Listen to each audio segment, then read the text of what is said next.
We have a very exciting opportunity for you Gooners. Bet365, the official global partner of the UEFA Champions League, are hosting a massive event this Saturday at Potters Fields Park near Tower Bridge, where you have the chance to bag yourself tickets for either Arsenal versus Real Madrid next week or Aston Villa versus PSG on the 15th of April in the UEFA Champions League quarter-final.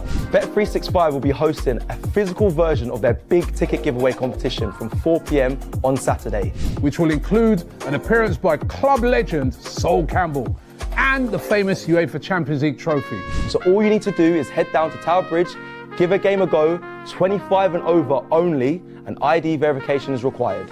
This promotion is available on a limited first-come, first-served basis and closes at earliest 8 p.m. on the 5th of April, or when the promoter announces that all prizes have been claimed. Take part and guess all 4 probabilities correctly for a chance to win 1 of 6 pairs of tickets to select UEFA Champions League quarter-final UK matches. Prizes are non-transferable. You've got to be 18 plus for photographs with the UEFA Champions League Trophy, and full terms and conditions apply, and you must gamble responsibly.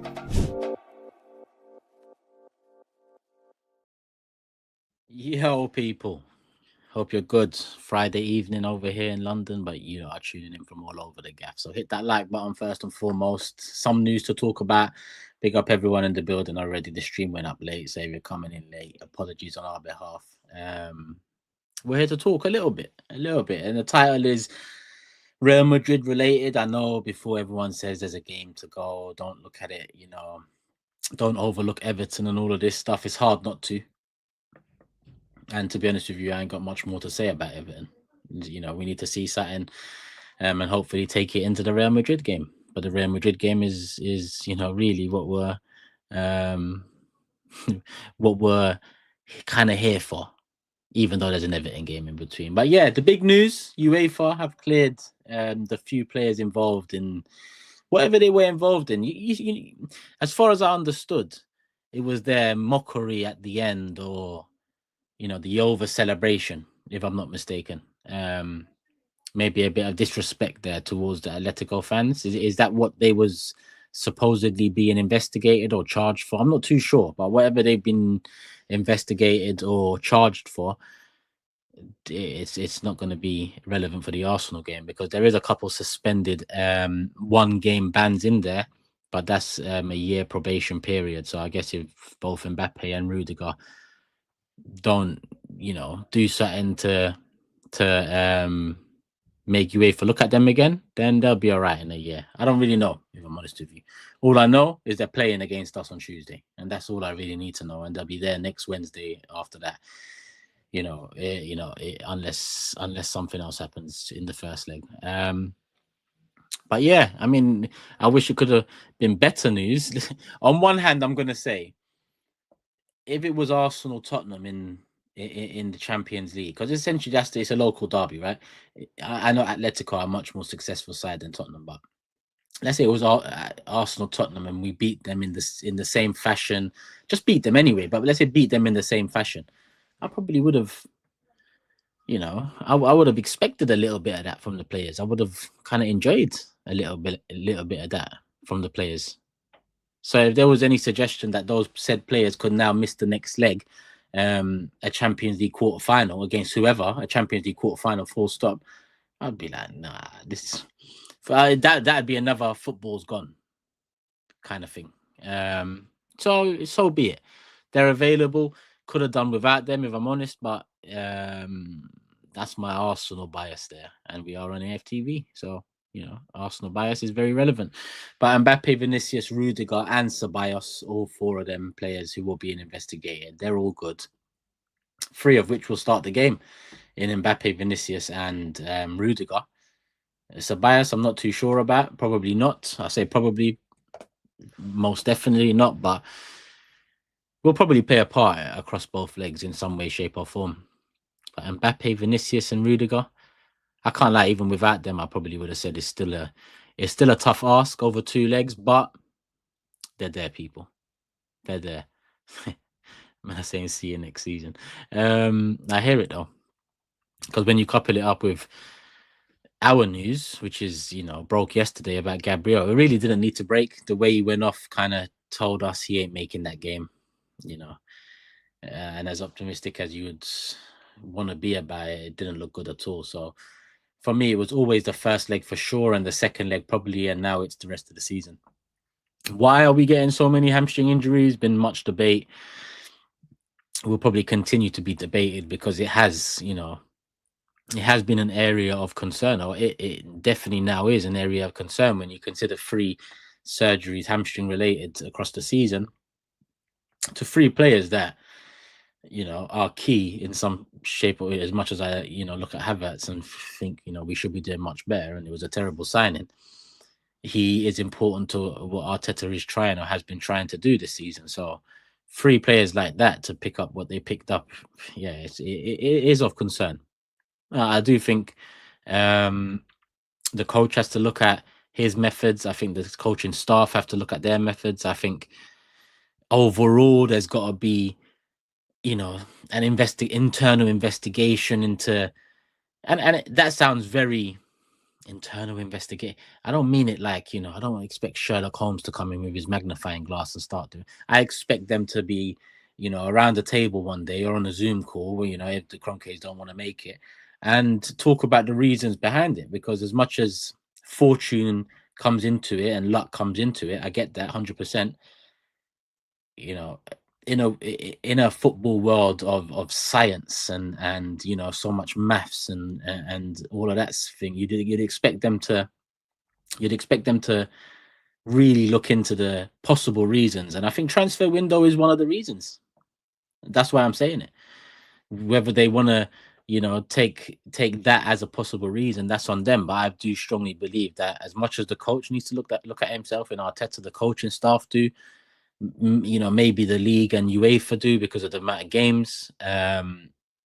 We have also got to look at whoever was in charge of the window or in charge of what, we didn't do in the window, because that played a big part, in my opinion, this season. Because, yeah, we went in light as planned, light as planned, after 2 seasons of really going to essentially the wire both times. Listen, it was game week 38 last season, and it was game week 30. Really, it went game week 33, I think, 33-ish. So it was essentially both down to the wire. To go in light after those 2 seasons is not only silly because of how much they've put in already over the 2 years, but it's also silly in terms of galvanizing a team that has, had massive blows 2 years back to back. They needed to have done something. But those 3 injuries, and you had Ben White to it as well, who we already know a lot of that came down to playing time, playing through injury, wanting to, go the extra mile, go the extra month, go the extra game week to achieve something great, which in my opinion is part and parcel of achieving greatness. Part of achieving greatness is going through the thick of it. And part of going through the thick of it as a professional football player or athlete is shaking off maybe the little niggles and putting that aside and that 20% pain, ignore it for the 90. Back in the day, injections used to be common. I believe Ben White was on some injections of some sort. I don't know where I'm getting that from, but he was on some he pain relief.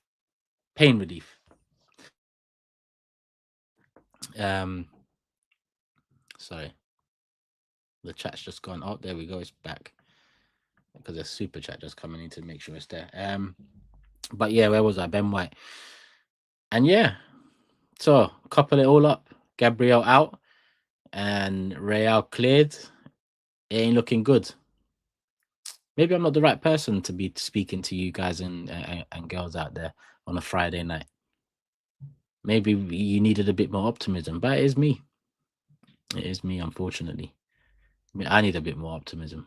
I could have done with UEFA, giving us one. Would have been refreshing. I can't lie. Because I'm not, listen, all teams are going to get fucked over by the bodies, whether it's PGMOL or UEFA or whatever. You can look back at various moments in history and link things to certain teams, and certain teams don't get linked. And that is also true. There has been bias, but we could have done with that. even though I would have been vexed if it was the other way around. We could have done with that. Big up, Joey. I see that you sent in a super chat, but nothing attached to it. So I'm going to read this one out, though, because this was the one you sent just before that. So I'll attach this one myself. We had some bad injuries this season. That's been a big part of us failing. The summer window is a big one for Arsenal. They need to get it right. We have had bad injuries, 100%. Like I said, luck and fortune play a big part in what's transpired this season. That goes without saying, in my opinion. Sometimes people like, I try and be very fair when I analyze things. Always have been. But when you say, like, you could say 3 positives and 1 negative, and people will walk away with that negative and cast the whole piece of content, whether it's video or written or whatever, with that negative shadow. I don't know why. It's human nature. But I have said fortune and luck definitely played a part. We have had bad luck. And, you know, none better example than Tuesday night.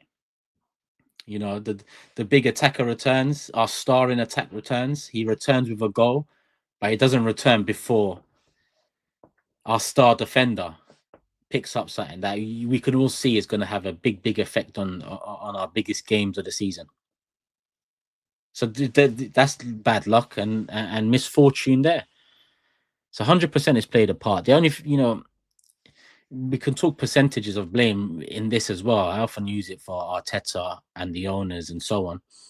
We can use it here as well, but you've also got, and when to be fair, you know, in your opinion, you've got to take in everything, and part of that everything is, did we have the necessary squad to potentially deal with the risk of injury, which after 2 years of going, you know, toe to toe and to the line, you can fairly say is somewhat expected. You don't really need to be a professional to kind of assume that, listen, when you're going, you should always look at the worst risk, the worst possible scenario. You should always work off, in my opinion, work off of that.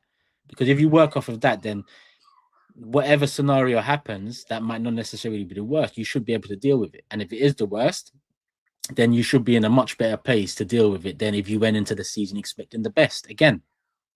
Because last season was the best in terms of all of our players were fit. Unfortunate with Timber and with Partey, it has been hot and cold the last 3 seasons, because this season he's been there week in, week out. Last season, unfortunate. But overall, in comparison to this season, it was very, you know, smooth sailing on the injury front. We knew what it was with Timber game week 1. And with Partey, we kind of semi-expected it could be that. But we went into the season with a new CM in Rice anyway. So I just don't feel like we can just put it all down to luck and misfortune and mask what it really is. But the club are saying the right things. And I say the club, Mikel, a big summer. He talked about not just increasing the numbers, which is a necessity, but increasing the quality, which is also a necessity. Then you see us being linked and signed, sealed, delivered with Berta. I've given my opinion on it many times across my channel and here. Go subscribe, Turkish LDN, if you haven't already. But since he's come in, Gyökeres has been linked, for example. I know developing, pinch of salt, trust me. But what that does is open some eyes. You know, rather than everyone out there, in my opinion, talking about a young striker that's never bagged 20 in a league, that's shown some potential, but will also come at a massive cost, and saying that's more realistic because we don't really go after the players that are currently doing it. We make players. I get that. But that's, you know, a link to that, for example, because when we were linked to Isak, or have been linked to Isak, a lot of people would say, oh, we can't, you know, we don't get the performing players. We get the ones that are about to start performing. That's our way. So Gyökeres' interest for me, pinch of salt, but the right direction, because it's like the standard's there. The standard is a striker that's doing it. And there's a couple of them. Isak's another one unlikely. Osimhen, look, he scored a banger just the other day in the cup against Fenerbahce. His first goal. Scored a penalty too. Poor penalty, should have been saved, but his goal was a banger. So there's a few strikers out there that I expect Berta to get one of.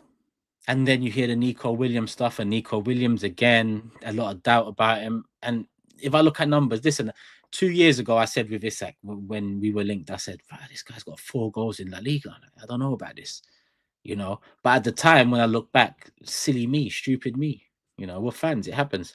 It's not my decision, just my thoughts. Now, I'm of the belief of we can't be signing players to see what they're going to be in 2 years, because we have been nearly over the line. So as much as Nico Williams' numbers haven't, you know, gone through the roof as maybe some might have expected, or at least got better as some maybe expected, there's still intrigue there. When you watch him, he's a winger that has the attributes that we don't have. So what I'm saying is, it's good to be linked. It's good to be, but let's make sure we, you know, we keep it up there, because I'm no fool either. We were linked to Benzema how many years ago? Linked to Higuain how many years ago? End up getting Lacazette. And obviously at the time, Lacazette, it looked, you know, it looked all right. All right, I'll say. But, you know, we made the most of it again in terms of optimism and stuff like that. Oba, on the other hand, I mean, I won't say it fell into our lap. We had to do shrewd business, and how shrewd that was when I guess Giroud ended up being a goods rotation backup for Chelsea, and they won. I don't know, and we didn't. But yeah, well, we won the FA Cup. But anyway, where was I? I don't know how we got here. But we're here. I'm well grumpy. Well, you know, at this point in time, we're only in one competition, and 2 others haven't finished yet. So I don't know. In terms of ratio, I think, you know, I'm right to be slightly more grumpy than, you know, losing myself at this moment in time. But maybe I'm wrong. This one came in from Rustermouse earlier. Turkish, there should be an internal investigation on how you let Ty bring up Wenger winning the league in Japan as a valid. Bro, you see that chicken shop quiz? It was a melee. It was more like Super Smash Bros. I felt like I was in Super Smash Bros. Think of me in this situation. I got Raul here and I got Ty here, and I'm trying to host a quiz. And also I'm trying to make sure they take the hot sauce. It was all mad. I'm not even going to go into the explanations. If people, the chicken shop quiz is out, Ty versus Raul. If you know Ty, which most of you do, you know it's going to be what it is. If you know Raul, which a lot of you do, Ty and Raul, crazy. Crazy. You can't argue everything, bro. You can't argue everything. And I choose not to argue with Ty. That's my method. I choose not to argue with Ty. That's Unk. Let him cook. Whatever he's cooking, let him cook. I've learnt my lesson over the years. Big up Ty. Big up Raul as well. Good sport. Good sport. You see, Afsar, Ty's a nice guy. I met him. He's the nicest guy. I keep on telling people, the nicest guy out of all of us. Oh yeah, the press conference. Sorry, kind of slyly moving it on because Gabriel will be in it. We've done the UEFA Real stuff. Could have done with it. It is what it is. I get it. Gabriel out for the season.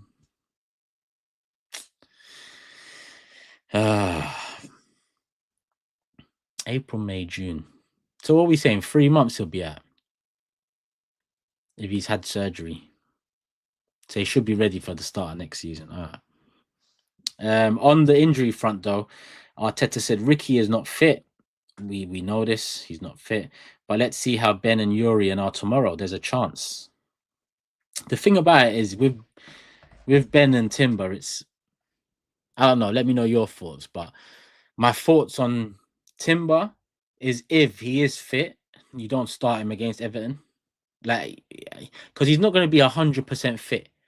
Because it wasn't the worst thing to happen, but a stud to go across the kneecap the way it did, it's going to be painful.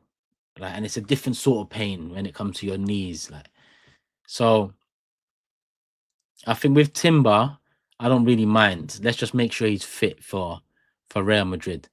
Like, I wouldn't even say Timber needs 20 minutes against Everton at the end to be ready for Real. Like, Timber's been all season. He's been there. Couple moments. I don't know if he's missed a game, but he's had a couple moments where it looks like things have caught up to him a little bit. But ever present. His return from that injury has to be studied. They must take blood and investigate, because he is a machine. Like, I've been watching football a long time. I've seen players come back strong from similar injuries before, but he's been strong and consistent. Now, let me not tempt fate, but yeah, with Everton, I'd keep him out of it. Fit, I'll keep him out of it. Leave him there. Put him on the bench. Let us know he's cool. Or even don't put him on the bench. Let everyone fret. Just have him ready for Real Madrid. Ben White, bit different for me, because as much as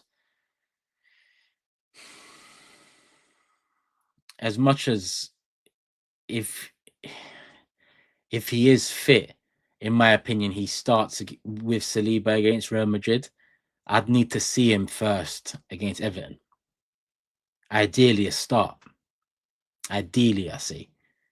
Even though that's unlikely, because he's, I don't know what's happened anyway, what it was, but ideally a start, 60 minutes, switch it up, and then have him start against Real. But in all honesty, it's probably going to be Kivior.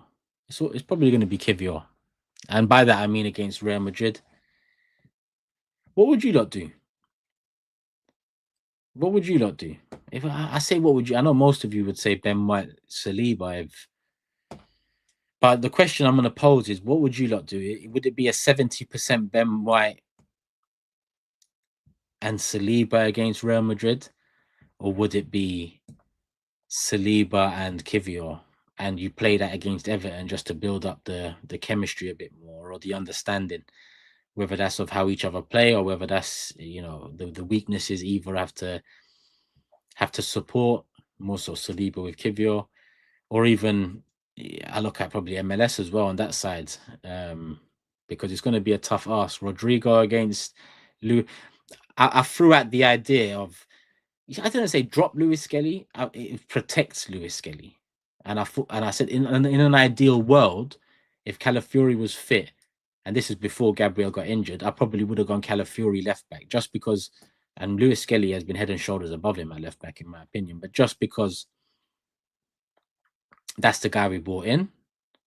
And Real Madrid in the Champions League coming up against a teenage fullback, like, I know that's something they're gonna try latch onto. Then again, now we're in a situation where we might see Partey at right back in one of the two legs. So yeah, God knows what they're gonna really go and attack. God knows. Let's see how we come out of Everton, people. Let's see how we come out of Everton. Yusuf says Kivior has a mistake in him. Ishan says Rice at centre back, maybe. We should pick a reserve team, says Afsar. It's a mix, man. It's a mix, because you see, defensively, ideally, it's going to be a mini shake-up, right? Whether that's a player returning to the fold, or whether that's a player coming in because of Gabriel's injury, whatever it is, there's going to be a shake-up in the combinations, because it's our left centre back.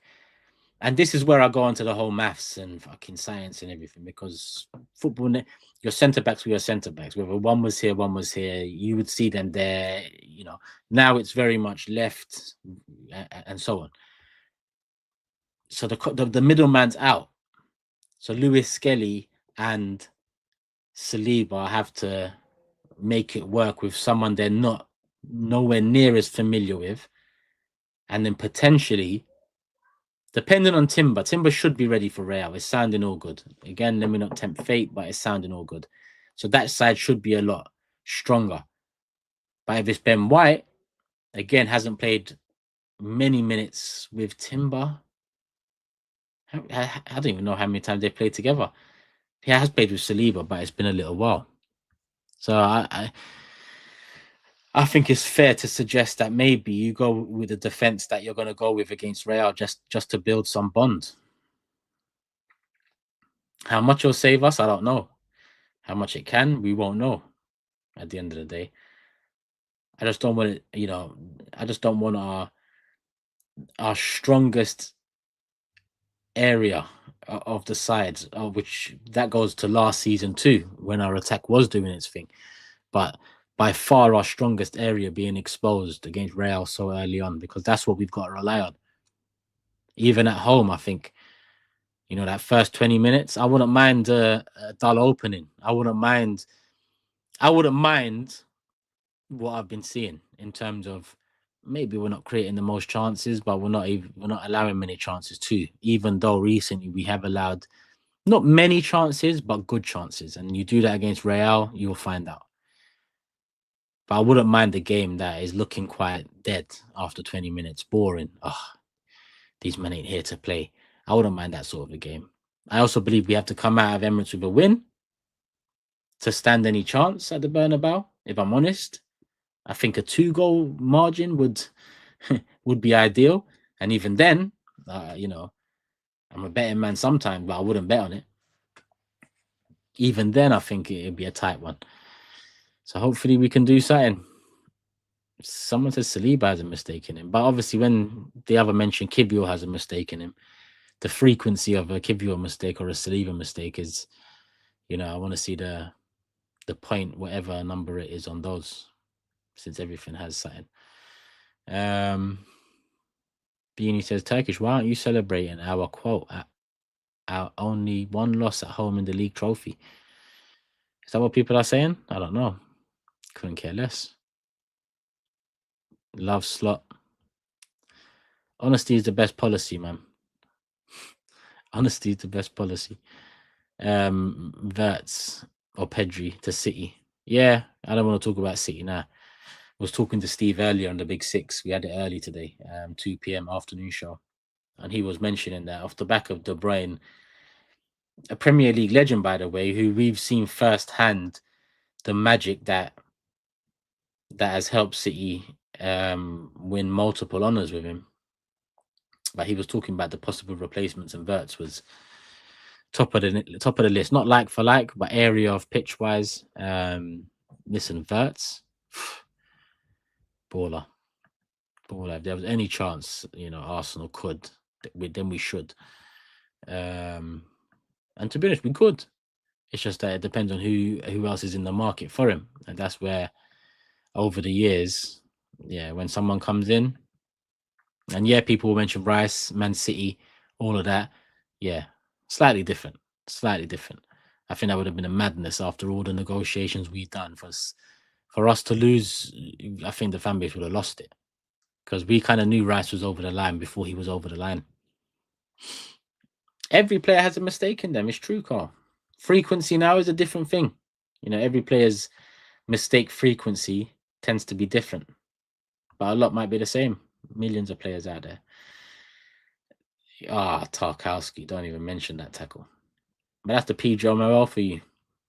You know, across the board, they don't know what they're really doing. An apology, Tenor. Forget the apologies. Let's just, you know, what's the root cause so we don't need no more apologies, because you men are apologizing a hell of a lot for a team that are paid now a hell of a lot to control a game of football in the way it's meant to be controlled. Why do we not have a better defender than Kivior, Victor? Now this is where I have to say, Kivior being a third, fourth choice centre back, essentially fourth, he's not bad for a fourth choice, and that's where the fortune and luck comes into it. Because I think if everyone else was fit, bar Gabriel, I think you probably see Calafiori and Saliba before Kivior. You probably see Timber and Saliba before Kivior. You even might see Ben White and Saliba before Kivior. So the combinations, I think even he could be fifth choice, if I'm honest with you. So yeah, with that one, it is fortune and luck has led us to this. A few years ago, it was what not Ben White. Rob Holding was third choice centre back, isn't it? So if we've gone from Rob Holding third choice centre back to Kivior fifth choice centre back, and Kivior is better than Holding, you know, I'm audition mentioned Tomiyasu. I mean, yeah, if he was fit, you're right. I said, you know, if everyone was fit, you are right. So, bro, Kivior's fifth. Let's just say that fifth. So I think, you know, you won't find many fifth choice centre backs playing at international level and can do a job, because last season he stepped in at left back and he done a job for at least. It was on that run we started from January to whenever. He done a job. Got exposed against Bayern, Sane, and then I think it started tailing off a little bit, if I remember correctly. But if we had won something last season, I would have looked at that period and said, we didn't have a left back, and he came in and did what he needed to do.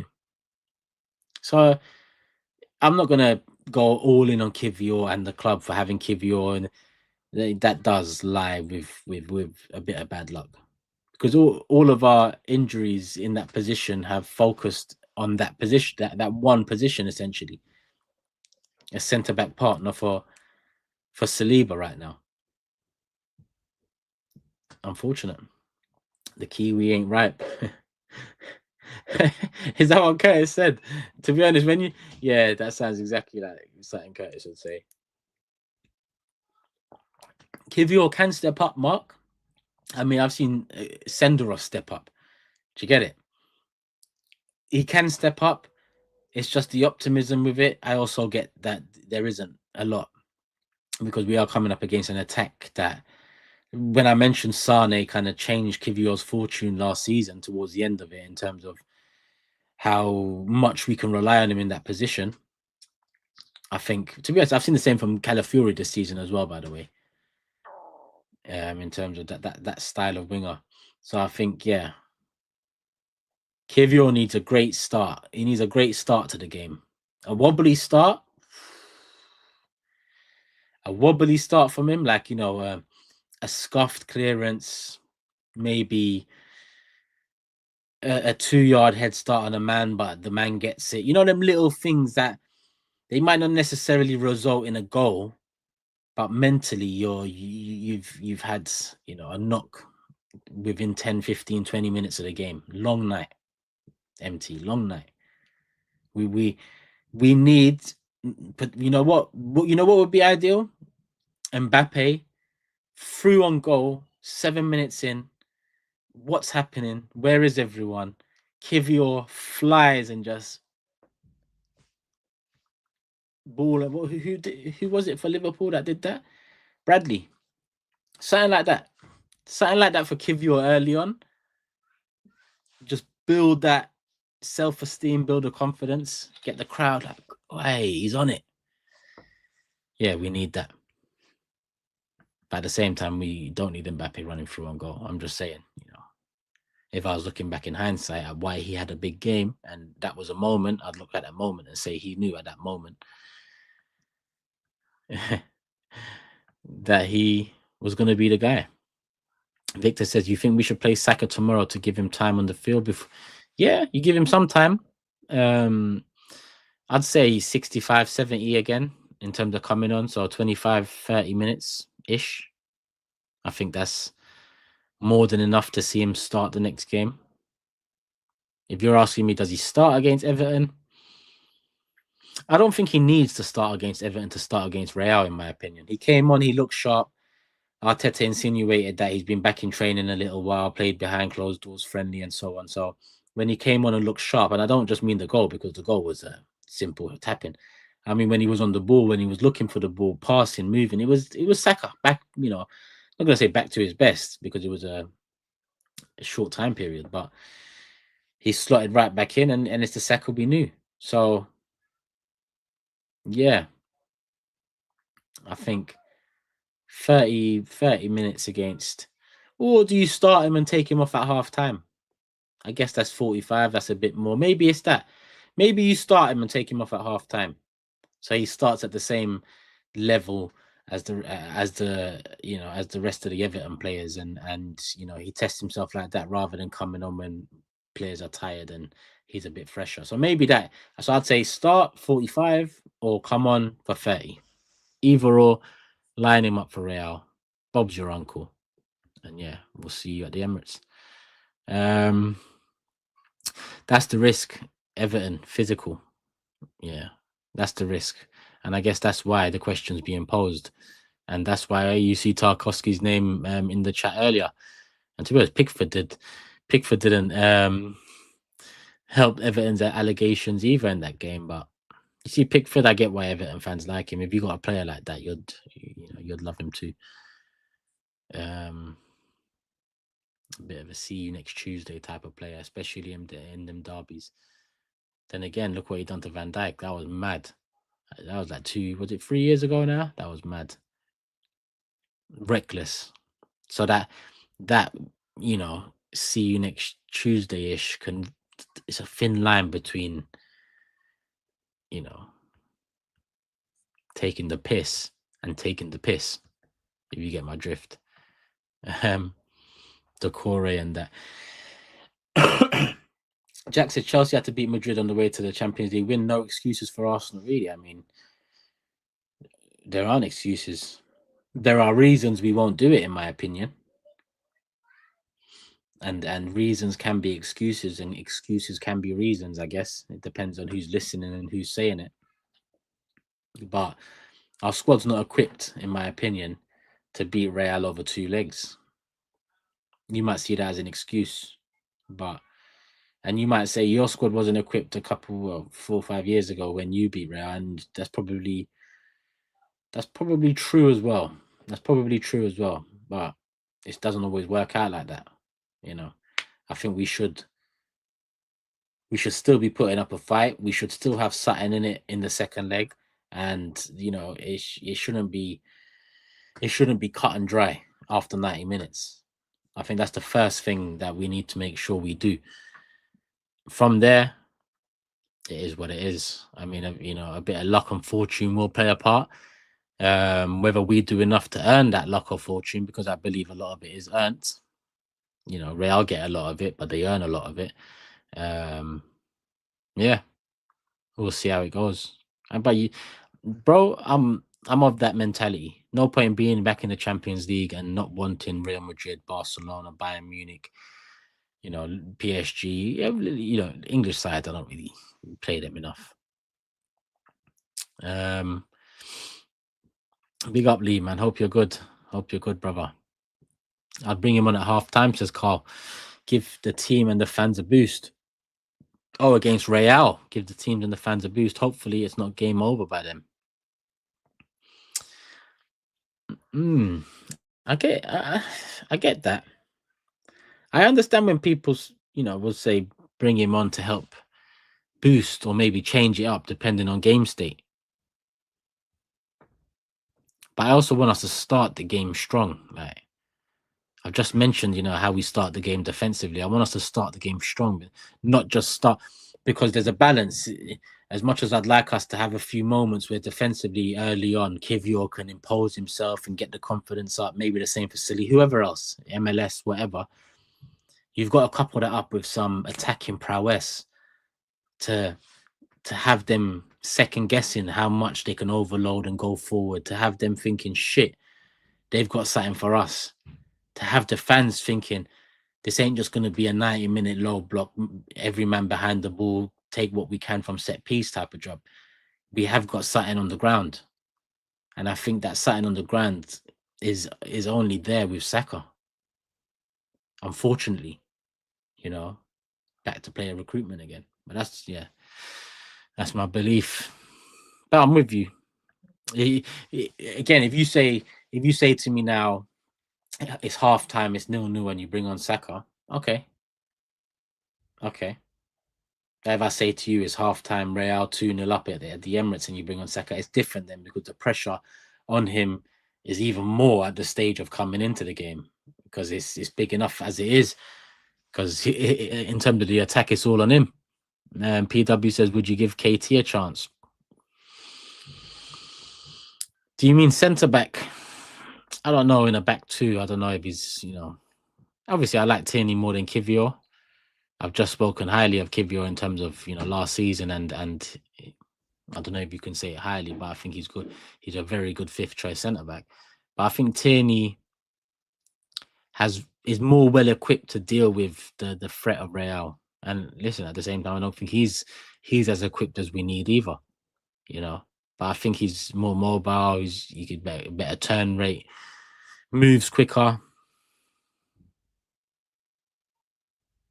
I don't know about back two though. I just can't envision it. People say he does that for Scotland, right? But isn't that a back three? Audition says, does Ranieri start against Madrid? No, because we haven't tested him in midfield in terms of the 10. So, or the 8 or whatever. And to be honest, to do that against Real would be bold.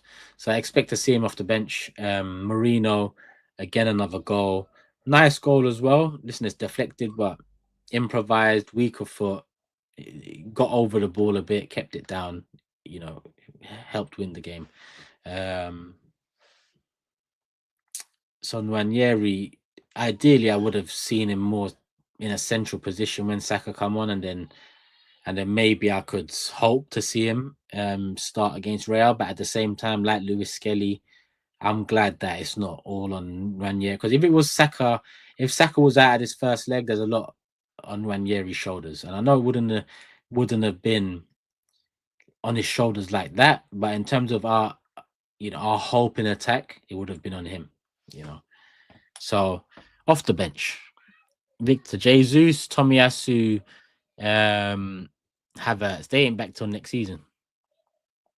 Havertz should be back going into next season, but Tomiyasu and Jesus probably December, January, even next year. So got a little while left.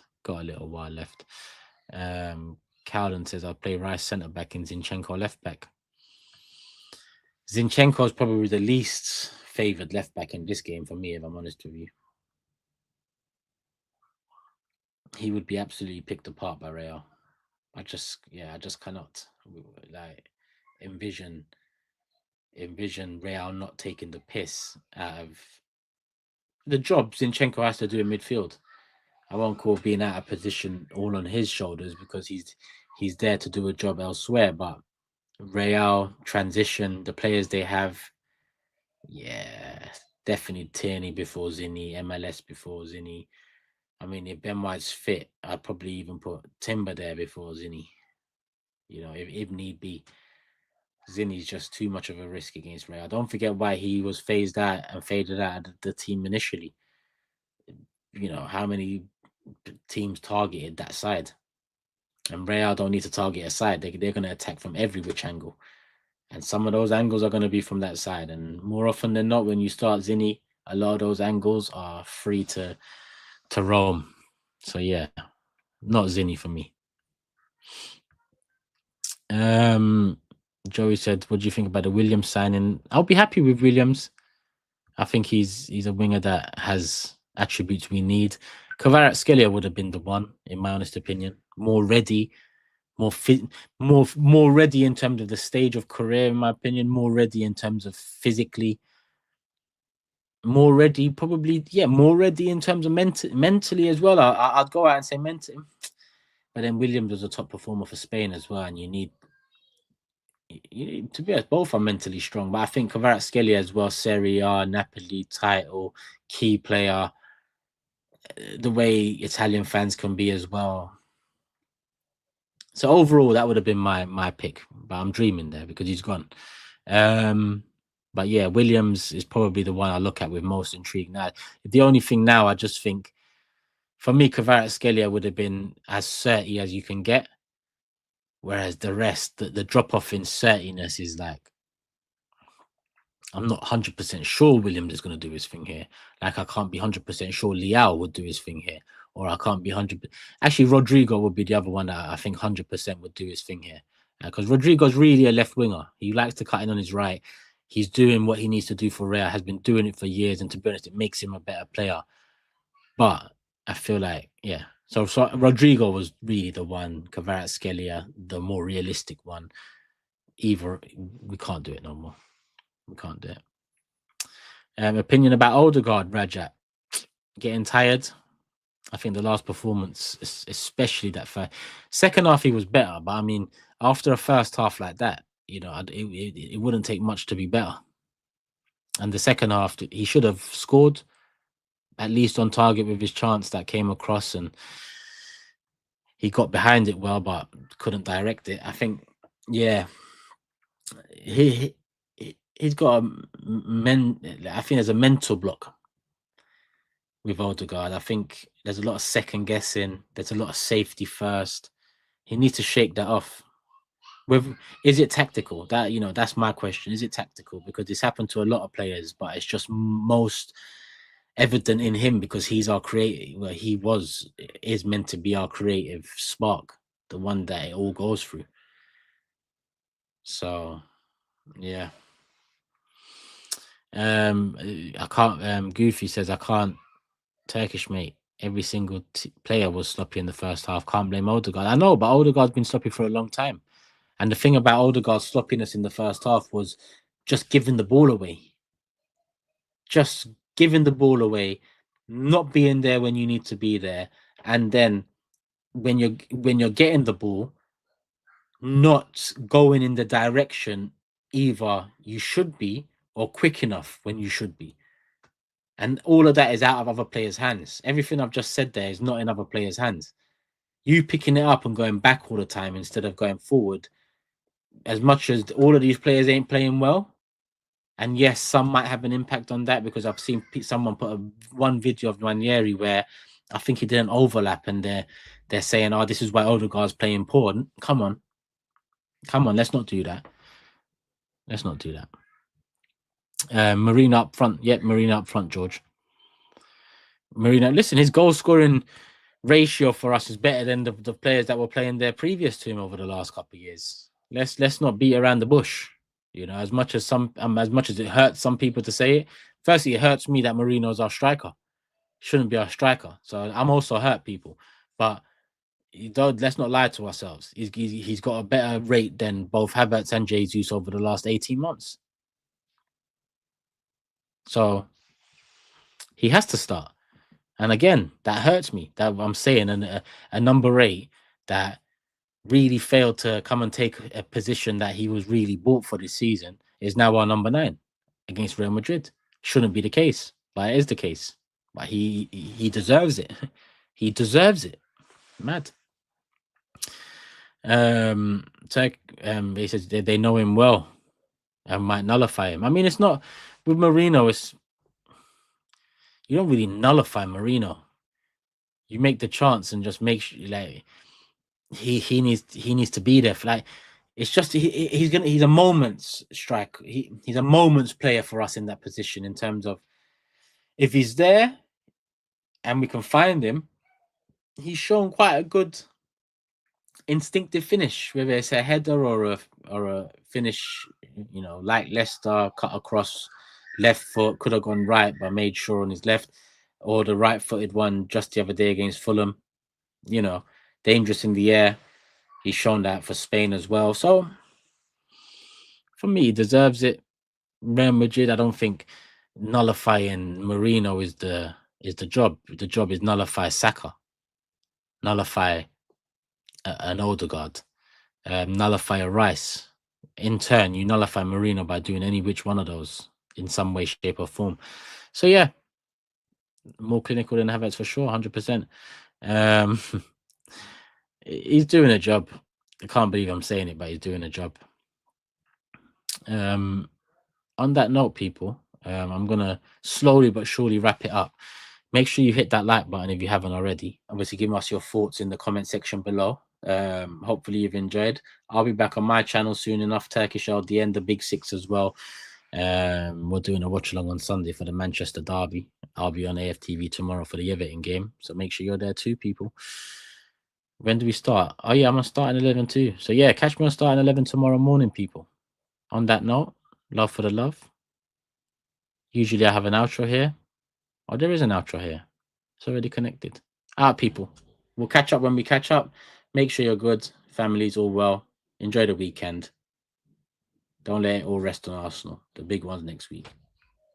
We have a very exciting opportunity for you Gooners. Bet365, the official global partner of the UEFA Champions League, are hosting a massive event this Saturday at Potters Fields Park near Tower Bridge, where you have the chance to bag yourself tickets for either Arsenal versus Real Madrid next week or Aston Villa versus PSG on the 15th of April in the UEFA Champions League quarter-finals. Bet365 will be hosting a physical version of their big ticket giveaway competition from 4 p.m. on Saturday, which will include an appearance by club legend Sol Campbell and the famous UEFA Champions League Trophy. So all you need to do is head down to Tower Bridge, give a game a go, 25 and over only, and ID verification is required. This promotion is available on a limited first-come, first-served basis and closes at earliest 8 p.m. on the 5th of April or when the promoter announces that all prizes have been claimed. Take part and guess all 4 probabilities correctly for a chance to win 1 of 6 pairs of tickets to select a UEFA Champions League quarter-final UK matches. Prizes are non-transferable. You've got to be 18 plus for photographs with the UEFA Champions League Trophy, and full terms and conditions apply, and you must gamble responsibly.